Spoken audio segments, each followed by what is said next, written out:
So we are building what is called an AI native city. So when we talk about an AI native city, AI will be, or rather technology will be foundational. So if we see typically in India, cities do happen. Somebody puts one building somewhere and somebody else will put another building right next to it. And then, this just grows like that. And then, you don't necessarily have too much of planned cities in the country.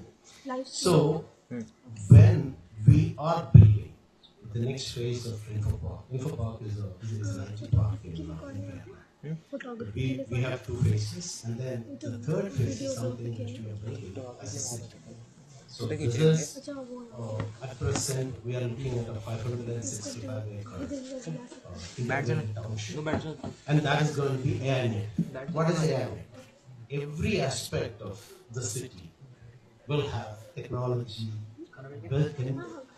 So the data is pulled from every single thing, whether it's roads, whether it's buildings, and whether it's our pipelines and all of those things. And then these data flow within the system seamless. And then we are envisaging creating what we call a city brain, which is going to ingest all these, so take all this data into a database. And then, so we are going to build a system that is adaptive, predictive, and all of these things will be orchestrated. So every single thing will ideally work with each other. And that is when we retrofit these kind of things into an existing city, we can call it an AI city. But when we are building it from the ground up, that is where we call it an AI native city. So even before we create a master plan for the city, we will create a technical architecture. And then that is how that thing will. And when it comes to, you talked about risks. Anything can go wrong. If something can go wrong, it will, definitely.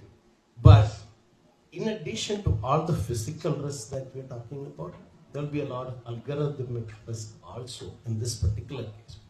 So you can have model threats, something that worked last year may not work this year.